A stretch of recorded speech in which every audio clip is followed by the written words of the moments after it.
Magandang lugar sa Miranda Rights. Nandun po kayo present. Yes, kasi po, ang PNP ay ni-request ng PCTC ng Interpol to assist them in the implementation of the warrant. So essentially, ako yung team leader ng lahat ng mga mag-i-implement ng warrant na yun. Opo. At you received the instruction specifically po galing kanino to be of assistance dito po sa PCTC? The request was course to the Chief PNP, the Chief PNP Director, the ADG. So, napunta sa akin. Opo. Po, marami ang nagtatanong that time kung sa dinami-dami ng maaari pong lugar na pupuntahan po ng Presidente to process, kumbaga, no, yung dinabanggit niyo, pagbabasa ng kanya pong karapatan, bakit po sa Villamor Air Base siya dinala? Talaga hong, ano po, talaga bang may plano na siya po ililipad papunta po sa The Netherlands? Yeah, of course, talagang, yun talaga ang plano na i-surrender siya dalhin siya sa nag-issue ng warrant because it is also in accordance with our law. Lumabas din ang katotohanan na planado pala talaga. Yes, good morning mga kasama. Nandito naman si Kuya Guds nagbabalik. At syempre kung hindi ka pa nakasubscribe, pasubscribe na lang po at hit mo na rin yung bell. I-bell nyo po para meron kayong notification na tatanggap. Ito, matapos sabihing bayaran ng DDS, nako, isang reporter ho na naggangalang Sen, ha? Sen, napahiya ho. Isang kababayan natin, no, diretsahang diretsahang sinupalpal. Gagamitin mo lang kami, yan ang kanyang mensahe dito sa isang reporter. Kaya minsan ho, dapat tapat, at neutral lang kayo. Wala kayong papanigan. Kung ayaw makarinig, kilala kasi ho kayo ng ating kababayan. Wala na ho kayong magagawa. Ganyan na ho ang pagkakilala sa inyo. At meron ho nag-comment sa atin, sabi eto babasahin ko lang dahil ni Tabiaslan, no? Salamat po sa comment na meron din pong gaganapin na pagtitipon dyan sa Queensland dito sa may Caboolture ngayong March 21. So hapon o gabi po ito o night Oo, ganun din. Talagang dumadami ba po yung nagpapakita at lumalabas. Kagaya mamaya abangan nyo sa ating video. Galit na po ang taga Mindanao. Ibang klase na po yung boses nila. Parang kung iisipin nyo, pag nakita niya itong kung sino nakaupo ngayon, parang gusto nilang tirisin. Ganyan po ang galit ng mga taga Mindanao. Hindi lang po taga Mindanao, Leyte, Zamboanga, Davao, Cebu, buong Pilipinas at buong bansa na po. Ibang klase po ang pagmamahal nila sa mga Duterte. Kaya kahit pa paano, nabibigyan na tayo ng lakas ng loob at yung gaganaping mga pagtitipon, yan po ay peaceful rally. Wait, there's more. May mga araw na ho yan. May mga petsa, may mga oras. Abang-abang lang po kayo sa mga binabatong impormasyon sa ating mga kasamahang mga vloggers at doon sa mga mapagkakatiwalaang tao. Huwag ho kayo manunood ng mga propaganda ng mga vloggers na nagpapakalat ng hindi magandang impormasyon.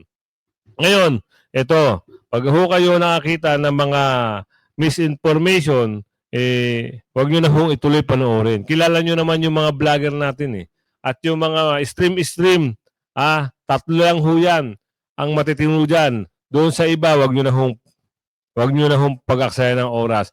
Net25, SMNI, at ano pa ba yung isa? Saganang Mamayan. Net25 din naman yun So, ganun lang kasimple. Ituloy na natin to at mamaya ibibigay natin yung slide para doon sa ating kababayan na galit na. Matapos ipagkalat na sila ay bayaran ng mga Marcos at mga anti-Dutertes, OFW sa The Netherlands, sinupalpal ang ABS-CBN reporter sa harap ng camera. Tila hindi nga raw inaasahan ang tagpong ito ng ABS-CBN News correspondent na si Zen Hernandez na mismo ang OFW na taga-suporta ng dating Pangulong si Rodrigo Duterte ang magpaparealize sa kanya na hindi mga bayaran ang mga taong pumunta sa The Netherlands para bigyang suporta at kamustahin ang dating Pangulo na nakadetain sa ICC.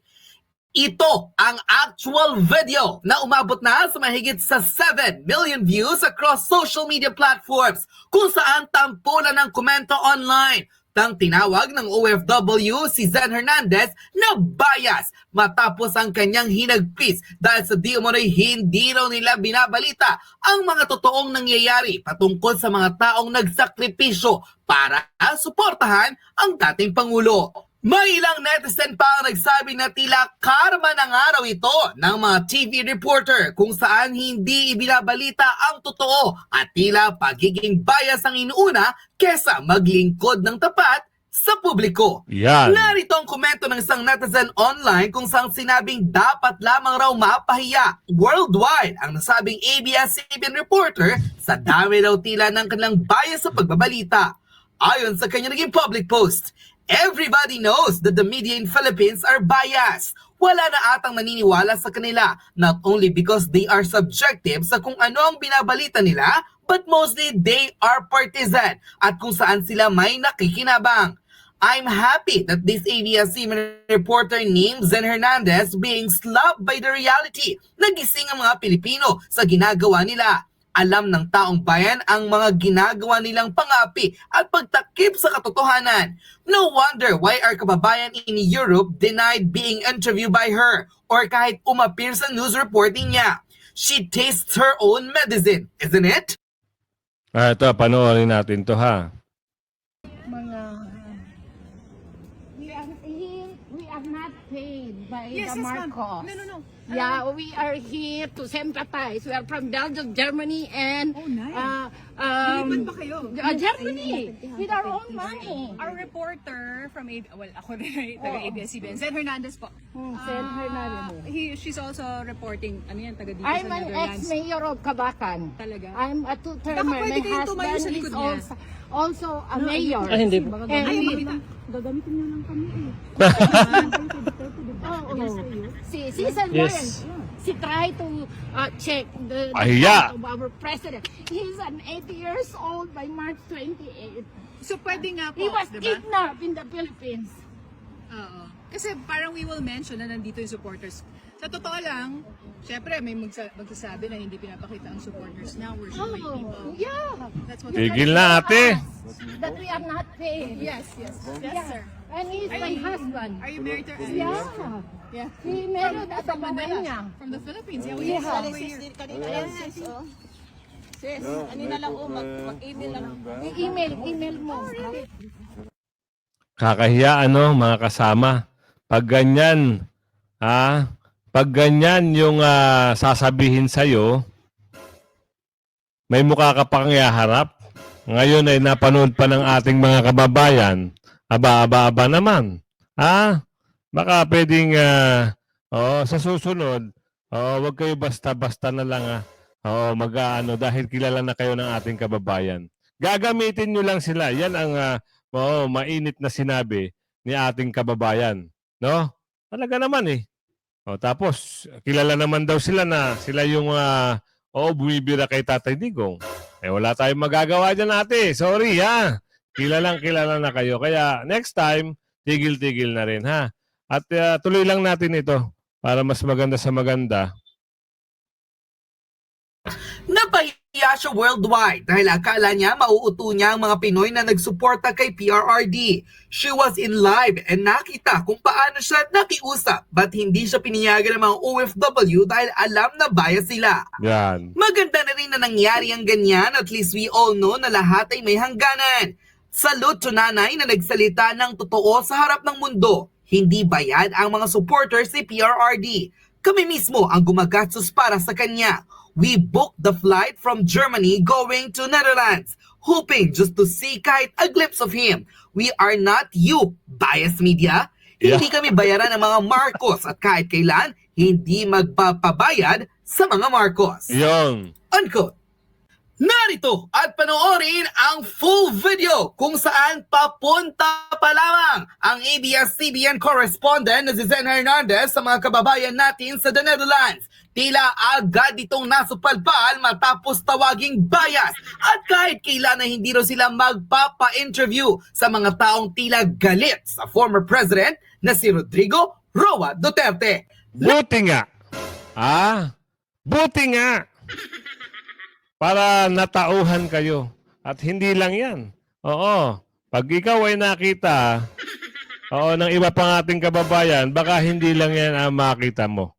Oo, hindi lang yan ang ibato sa'yo. Dahil galit na ho ang ating mga kababayan, tapos kayo ho ay magbibigay di umano ng hindi magandang pahayag kay dating Pangulong Duterte. Wag naman po sana. Ito ipasok na lang natin itong isang slide na to. Nagsagutan na sa social media. Sino? Itong kilala nyo ba yan? Wow!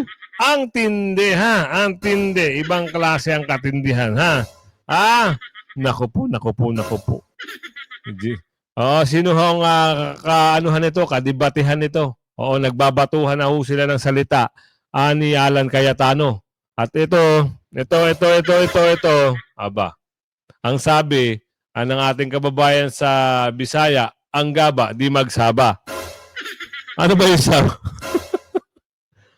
Ano ba yung saba? Di ba saging yun? Naku, may related kaya yung saba? Yan ang tanong ng ating kababayan na si Merly. Merly, tuloy natin.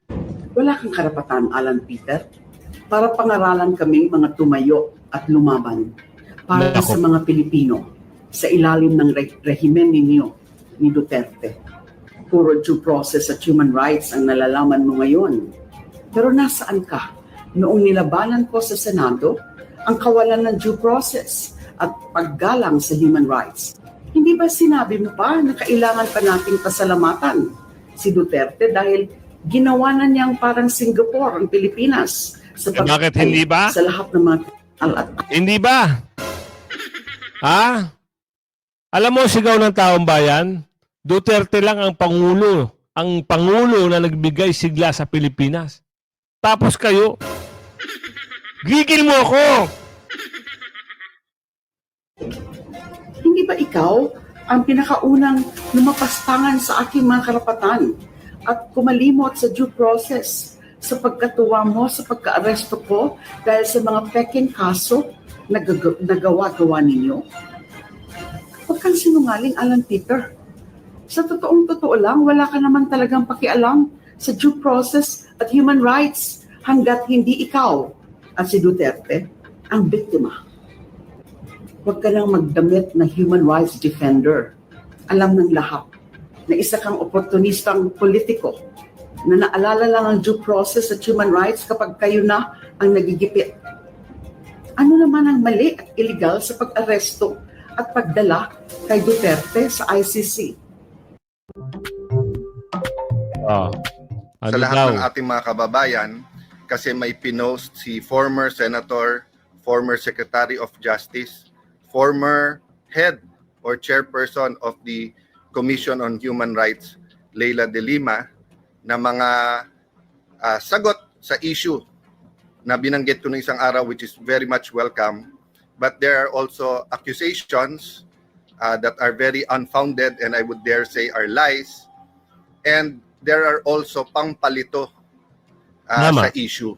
Tama. So with your permission sa aking Facebook community at kung meron tayong mga kapatid sa media na nanonood ngayon, I'd like to sabi ni Sheila, isasali ka daw, sabi ni De Lima. Sasagutin ko po. Let's still use former Senator De Lima to give respect naman din, di ba? Kung saan man tayo, kung ano man paniniwala natin, pare-pareho tayong naniniwalang may magandang plano ang Diyos. Ang nakakalimutan minsan sabihin o ituro ay demonyo may plano din para sa atin. Bakit yan po ang starting point ko? Because when I joined President Duterte, kung hindi ako nagkakamali, September 29, 2015, after listening to his plan of how to rid the Philippines of drugs, malinaw na sa akin na ang plano ng Panginoon maging drug-free ang Pilipinas. Pero ang plano ng demonyo, maging narco state ang Pilipinas. Sa haba ng usapan namin ni Mayor pa siya noon, no? Ni Mayor Duterte, then naging presidente, wala po siyang binabanggit na papatayin niya or extrajudicial. Yung language niya, language na naiintindihan ng kriminal. We all know that from different aspects, kahit yan sa smuggling ng bigas, katabi ko siya nung tinawagan niya yung isang smuggler at sinabi niyang ilabas mo yung bigas ko, hindi papatayin kita. No? We understand the language.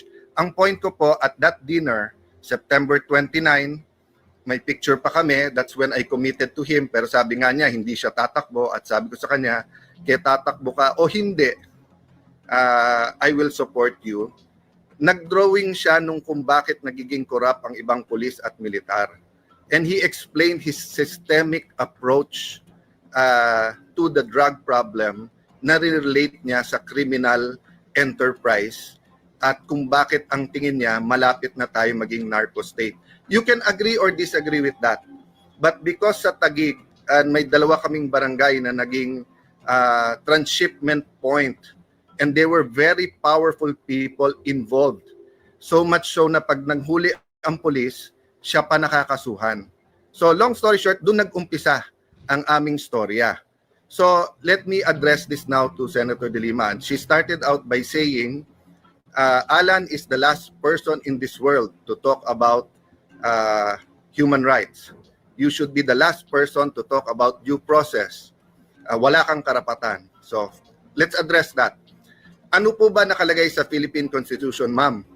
Kayo po, ma'am, ang naging Secretary of Justice. Di ba nakalagay, no person shall be deprived of life, liberty, or property without due process of law. So si President Duterte po ay isang person. Person po siya.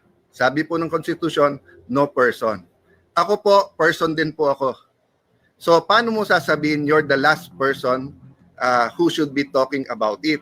Wala pong last person sa Pilipinas ang pwedeng pag-usapan ng human rights kasi para sa lahat yan. Hindi lang para sa advocates at pseudo-advocates and sa politiko yan. Ang human rights ay para sa lahat, no? So, okay, let's go now to the issue na ayaw niyong sagutin at diretso. Paulit-ulit kayo sa Rome Statute, sa rules ng ICC, sa batas ng mga pinasa natin. Ang sabi ko nga sa inyo, i-assume na natin na valid at may jurisdiction sila. I-assume nyo na rin na valid din yung warrant. Hindi ka pwedeng dumating sa bansa, i-present mo na lang yung warrant na yan, tapos isasakay mo na sa eroplano at ililipad mo na. At kung yan ang ina-advocate nyo, napakadelikado niyan. Kaya pala sinasabi mo, isama na ako. In the next few days po, hindi lang si Senator Bato yan, ang gusto ni Senator De Lima at ng iba nilang mga kaanib, gusto nila pong ubusin ang mga kalaban nila sa politika. Hindi mangyayari yan. Hindi po to human Hindi rights mangyayari yan, agenda para kay I-assure you. Senator. Hindi mangyayari yan, I-assure you, Senator Alan. Dahil lang ating kababayan ay linaw na.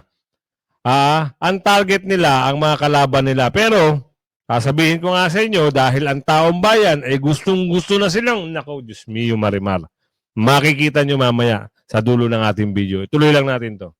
De Lima, ito ay isang political agenda. Di ba? So, backtrack lang ako ha. The last 2.5, 3 years, marami nagsasabing magsalita ka. I ran as an independent in 2022. In December 2021, nag-number 1 ako sa survey. Okay? Pulse Asia po yan, tignan nyo. But nag-decide po kami ni Lani, there are some personal stuff that we have to take care of, focus on, and then nung tinitignan ko yung mga partido na nahirapan din ako pumili and to lend my name, I sat down with some of them, and to respect the people's will, nag-decide ako ituloy-tuloy na independent. So the last 2 years, I tried, and I continue to try. I just keep on listening. Hindi ako pumapapel sa mga opinion because marami naman nagbibigay ng opinion. But kasi dati, 3 yung grupo.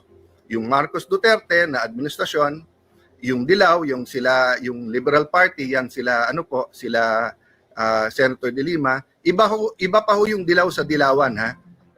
Yung dilaw nirerespeto ko, yung dilawan yung po yung sa aming language ay unreasonable. Talagang may hypocrisy sa paningin sa politika, no? So the third group, of course, is the Iba Philippine pala. left. Magkaiba pala ang dilaw sa dilawan. Ibig sabihin, si dilawan, mas masahol pa sa bulok. Ganun ba yon, Senador? Ha? Apat na yung mga independent. So, like others who filed as independent, I believe I can contribute. Simple lang, kung tama ang ginagawa ng administrasyon Marcos Duterte, sasang-ayon ako. Kung mali, magsasalita ako. Di ba? Okay. So, nagkahiwalay ngayon yung Duterte at saka Marcos.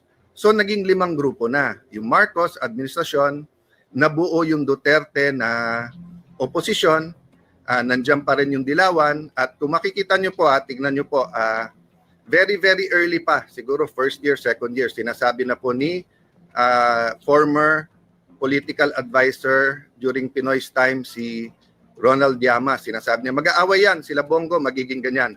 Kaya niya sinasabi yon, gusto niya maging totoo, kasi may grupo siya kasama sa Dilawans na gusto niyang maka-entra at makapapel ulit, di ba? So, 2-in-1 yon. In one sense, he can seem like a very good political analyst. On the other sense, kung magkatotoo, de suddenly, yan, third party na sila. Then of course, the Philippine left naman has always been consistent, di ba? With what they believe in, and then yung criticism nila sa administrasyon, and of course yung alternative nila. Then you have the independents, di ba? Yan ha. Oo, nagkakaroon na ho ng iba't ibang kuro-kuro, iba't ibang pananalita, iba't ibang boses. Gawa kasi na gusto ata, nabanggit sa video, gusto ata ipasunod nito ni De Lima si Alan Cayetano doon sa ICC. Ibig sabihin, may plano. May plano sila. Ang plano nila, wala makapasok na partido ng mga Duterte. Ito ibalik natin sa usapin kanino. Dito sa namuno kung paano maaresto si Tatay Digong. Ngayon, alam na ba nito na may warrant of arrest? Bakit itinago nyo, sinurpresa nyo ang tao? Hindi bobo ang Pangulong Duterte. Bakit? Alam niya ho, pag sa Davao siya, nagkaroon ng aarestuhin siya, malaking gulo. Kaya, mas pinili niya lang sa Maynila lumapag. Kung sa Davao nagkataon, doon siya inaresto, sabi ko sa inyo, ibang klase mangyayari. Totoo ho yan. May nagsabi na ho niya sa atin, isang magaling din na leader. Nung nakaraang, nung inaaresto si Tatay Digong sa Villamor Air Base, meron ho tayong nakausap na isang malaking leader. Pasalamat sila, hindi sa Davao. Pasalamat sila at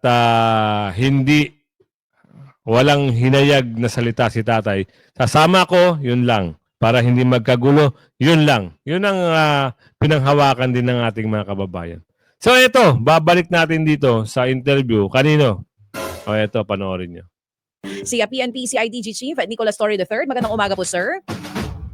Magandang umaga, ma'am, at magandang umaga sa inyo mga tagapakinig. Good morning, po. General. Magandang umaga po. Good morning, sir. Yes, sir. Salamat po for being on the show. Alam po namin marami kayong ginagawa ngayong araw. Unahin po muna natin ito, sir. Kailan niyo po unang nalaman na magkakaroon nga po ng arrest order para po sa dating Pangulong Rodrigo Duterte? Well, yung kung sabing nalaman na mayroong warrant, we plan for it quite mga ilang araw na dahil yun nga, lumalabas na nga sa... Kita nyo? May ilang araw na pala. Tapos, tanggi kayo ng tanggi. Kasama yung boss mo na hindi ako makikialam. Hahayaan ko sila, hindi ako makipagtulungan. Ang lumabas sa istorya, kayo pa ang nagpondo, at gumamit pa kayo ng pribadong aeroplano at minadali nyo, kagaya ng sinasabi ni Alan Cayetano, dapat ginawa nyo, dumaan muna sa due process.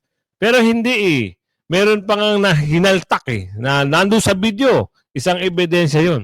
At yung salita mo na yung pronouncement na hihilahin ko yan, sana lang pagdating ng panahon, pag umikot na yung gulong, yung hihilahin na yan, abangan natin, there's more.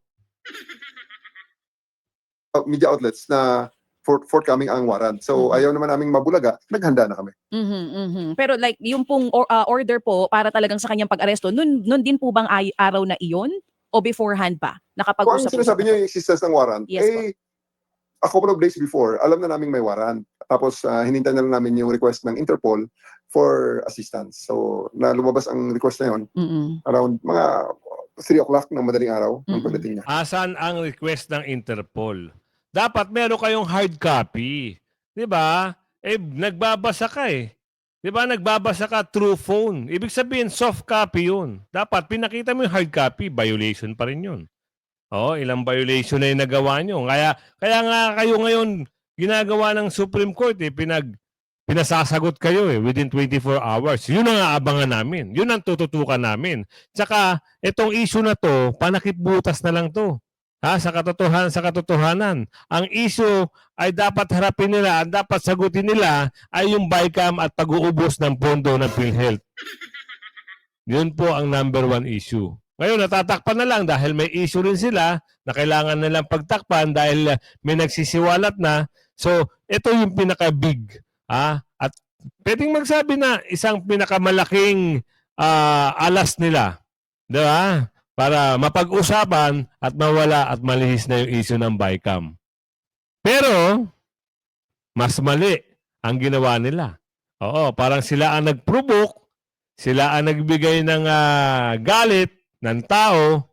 Abangan nyo nga. Wait, sabi nga ng ating kababayan, just wait, there's more.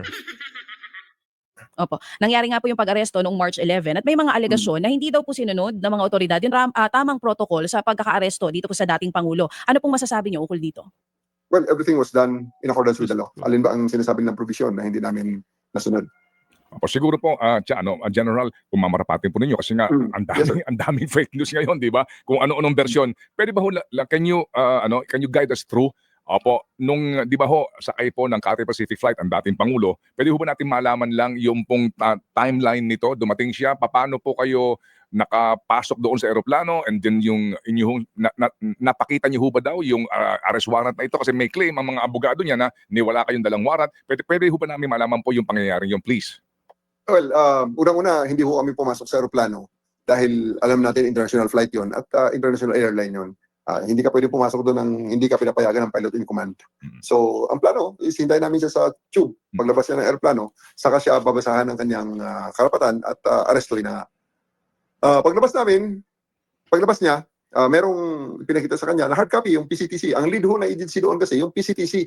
Yung PCTC kasi, yan yung National Central Bureau ng Interpol. Yan ang contact point ng Interpol dito sa atin sa Pilipinas. So, sila may dala ng red notice, sila may dala ng dokumento, pinakita sa kanya.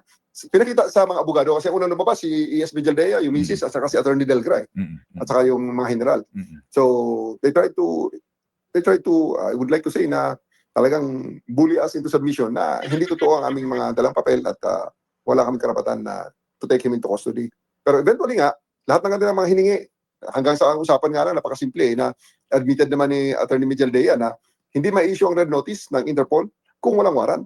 Pero at the end of the day, hiningi pa rin nila yung warrant. So, they will provide the soft copy by no less than USEC. Kita nyo, soft copy, tama ba yun? Saan ka makakita ng, sa boses niya, ito sa pronouncement niya, sa statement niya, pinakita nila yung soft copy. Pwede ba yun? Babasahan ka with the soft copy yung hawak nila. At saka wala yung representative ng Interpol. Pwede ba yun? Diba? Ganun lang kasimple, mga kasama. At ang yung protocol ang hinahanap dun eh. 'Di ba? 80 years old. Kailangan ng pahinga, kailangan muna ma-check up at pupunta nga ng ang pagkakaalam natin Veterans Hospital dahil merong kinabukasan merong siyang parang appointment do sa mga doktor. Hindi na rin nasunod. Walang ganun. Sinakay. Nakita nyo naman sa video kung ano yung ginawa nila. Wait, there's more. Technicity himself ng DOJ. Ayun. Opo. Go ahead, sir. So, sige po. So, sino po ang lumapit sa party ng dating presidente? Meaning, sino po ang nag-advise mismo verbally kay Pangulong Duterte? Nung makumbinsi na, kasi ayaw talaga palabasin ng mga abogado nung una, di ba? So, nung makumbinsi na ito na, kompleto ng documentation, they requested that the PCTC Representative Yusek... Tato, sa tanongin kita ha, makinig ka. Bakit nung sinasabi ni Tatay Digong hihintayin niya lang si Sara, yung dalawang anak niya, ang lakas ng loob mo, ang sabi mo, hindi na makakapasok yun. Yun ang sinabi mo sa video, nasa video yun. Hindi na makakapasok yun. Ako ang commander dito. Ako ang chief commander dito. Yun ang pagkakasabi mo. Tinanong ka pa niya, no? Ikaw ba't hindi mo ba talaga pasukin? Pinanindigan mo. Bakit? Bakit? Tanong namin, bakit? Diba? Nasaan yung protocol na hinahanap ng taong bayan at mga abogado? Yung TRO, meron ng TRO eh. Hindi mo pa rin inonor yung TRO. Andun yung TRO. Hawak-hawak ni Atty. Lambino. Alas 3 pa lang, nagpapapirma pa sa gate 2. Hinabol ng mga panotaryo, alas 3 pa lang ng hapon. Tinakbo kagad sa Supreme Court at nandun na hawak-hawak nila at hinilatag sa inyo, hindi nyo inonor. Bakit? Yan ang tanong. Sige, tuloy natin. Alcantara, who is a Major General during the time of President Duterte, NOLCOM commander ng Army, ay pinapasok nila sa plane at nag-usap sila. Kaya yun, may mga video lumabas na that you have to kill me, may mga ganun, you have to kill me kung para madala nyo ko sa mga ganun. Hindi na ako preview, nakita ko na nga sa video yun eh. Dahil di man ikwento ni General Alcantara yun. So, in short, wala pa ring nagbago, lumabas pa rin siya. So, doon sa tube, sinalubong na siya ni PG Fadulion, na sabi ni PG Fadulion, sir, bago tayo lumabas, ay basahan lang kita ng iyong karapatan. Sabi na, hindi, mamaya na lang. Doon na lang sa kung saan man ang holding area, pwede ba? So, we acceded to that. Bumaba kami doon sa bus and then he was brought to the 250 years Hugas kamay ang mama. Presidential Airlift Wing sa Villamor Air Base ng Hugas kamay na ang mama. Okay. Tapos, he sat on the president's chair. Dati niyang upuan na siya presidente. Na ngayon ay dapat ay sa incumbent president yan. Pero binigyan pa rin natin siya ng pagkakataon. Naku, yan ang lagi mong sinasabi. Together with his party na mga nandun sa lounge na yun. Sige po. So bago po natin puntahan mismo yung mga pangyayari mismo doon sa Kalayaan Lounge sa Villamor Air Base. Again, kailan po kayo magmula ng simula, kasama na po kayo doon sa government party na nag-aabiso nga po tungkol sa arrest warrant na ito. Nasa tube na ho kayo mismo nung ito po ay napag-uusapan na yung babasahan namin kayo po ng inyong Miranda rights. Nandun po kayo present. Yes, kasi po, ang PNP ay ni-request ng PCTC ng Interpol to assist them in the implementation of the warrant. So essentially, ako yung team leader nung lahat ng mga mag-i-implement ng warrant na yun. Opo. At you received the instruction specifically po galing kanino to be of assistance dito po sa PCTC? The request was course to the Chief PNP, the Chief PNP Director sa ADG. So, napunta sa akin. Opo. Sir, saan po nangyari yung pukpukan ng cellphone? Na kung saan po may allegedly meron pong isang member ng staff na ito, laki nga po ng bukol na amin po nakikita sa mga larawan niya. Past 9 na yan. Yan yung last time na, yan ang last, ano tawag ito? Last stand ni Honelet na pigilin ang mga pulis na dalhin si former PRRD sa aeroplano. Mga alas 9 na, that happened 11 hours later. I see. Okay. So ito po yung nangyari after na ho nung mga yung stay po sa mismo sa lounge ni Pangulong Duterte. Sige po, bago natin tunghayan yan. Opo. Sir, kasi po marami ang nagtatanong that time kung sa dinami-dami ng maaari pong lugar na pupuntahan po ng presidente to process, kumbaga, yung dinabanggit niyo, pagbabasa ng kanya pong karapatan, bakit po sa Villamor Air Base siya dinala? Talaga bang may plano na siya po ililipad papunta po sa the Netherlands? Yeah, of course, yun talaga ang plano na i-surrender siya dalhin siya sa nag-issue ng warrant because it is also in accordance with our law. Lumabas din ang katotohanan planado pala talaga. Ayan ang sabi dito. Anong gagawin natin? Hindi naman magsisinungaling yung statement niya na yan. So, parang ang mangyayari nito, kuya, lahat pala yan ay pinalo nyo na. Matagal nyo nang pinaplano at talagang automatiko, ang bilis. Meron kagad eroplano. At meron kagad na, may action kagad. Diba? So ngayon, ito, pinababalik ngayon ng Supreme Court, pinasasagot kayo. Ano ngayon ang sasagot nyo dito? Dito sa sinabi ng Supreme Court, na magpaliwanag kayo within 24 hours. Ayun ang hinihintay namin. Kaya abangan uli natin mga kasama, ha? Sa ating international, yung nag-implement ng ating Hirap magsalita, no? ang local counterpart ng international yung law natin, yung sa ICC, yung implementing yung law natin dito sa Pilipinas. That's in accordance with it. So, talagang doon sa Villamor, kasi yun ang pinaka-secured eh. Doon talagang makakontrol ang situation sapagkat alam namin na talagang pupuntahan ng mga supporters, pupuntahan ng kanyang mga kasamahan na maaaring makagulo lamang sa proseso. Opo. And magmula pa lang po nung madaling araw, sabi nga ng ng gobyerno, madaling araw pa lang po nakatanggap na nga no ng email at notice nga na ito na yung warrant na inilabas na, confirmed na po ito. Madaling araw pa lang bago po dumating ang eroplano ng Presidente Duterte, talagang ito na po ang inyo pong kumbaga hakbang o plano na from the tube diyan sa NAIA, dadalhin siya through a van papunta ng Villamor, and then maghihintay na lang ng kanya pong lipad papunta po sa the Netherlands. All along, yan po talagang plano. Yes po, yan po ang plano. Opo. Sige, so bakit ang tagal? Opo. Bakit po, kasi nga nung naandoon, meron pa hong mga, may nagbalita nga na dadalhin sa Cardinal Santos, may request ng medical check-up. Bakit po natagalan magmula noong siya dumating doon, nang tanghalian, gabi na po nakalipad si Presidente? Yan. Dito ka ngayon, didiinin ni Manong Ted. Ha? Tamo ngayon ang tanungan ni Manong Ted, ha?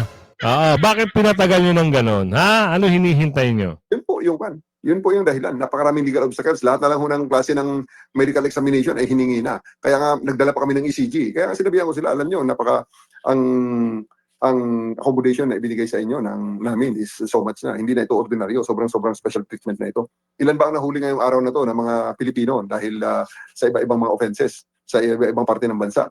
May mga nahuli ng inflagrante, may nahuli ng true service of warrant kaya nito, may nahuli sa true service of search warrant. Pero walang ganito na pati ECG ay meron. Pero we are giving it to you just for accommodation, and we are giving it to you in deference to your former status as President of the Republic. Opo, hindi po natagalan dahil sa availability ng jet na sasakyan o yung pong mga flight clearance, mga ganun pong usapin? Natapos ang lahat ng mga yan. Natapos na lahat ng mga administrative requirements before na matapos yung kanilang mga demands eh. Kaya na matapos ng mga demands at ready na talaga ang aeroplano, talagang nagpumersa na ako na talagang sabi ko, abot na tayo rito sa hanggang hilahan eh. Yung sinabing hilahan nga, yung nakitang nag-video ako, na sabi kong hilain ko yan. At talagang I made good of the threat. I really arrested ESP Jaldea. Yun, opo. Umamin ka na, ha? Yan yung gagamiting ebidensya ngayon sa'yo. Pagdating ng araw, pag umikot na yung gulong, yan ang sabi ni Aling Ledesma. Yan yung sinasabi natin.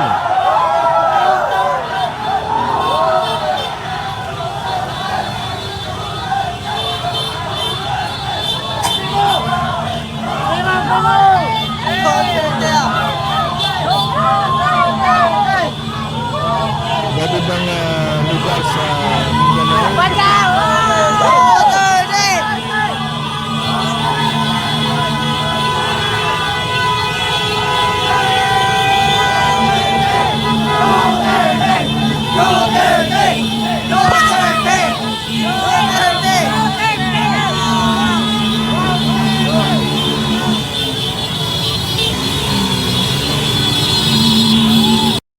diba? Sabi ko sa inyo eh. Kaya lagi niyong iisipin, kayo ang nagbigay ng galit sa mga taong bayan para gawin ito. Kaya walang sisihan, sabi ni Aling Maria dito. Baka mamaya sisihin niyo yung mga Duterte na naman. Wala hong binabanggit ang mga Duterte patungkol dito. Ang taong bayan nagdidesisyon dito. Kaya wait, there's more. Hanggang sa muli, bye-bye.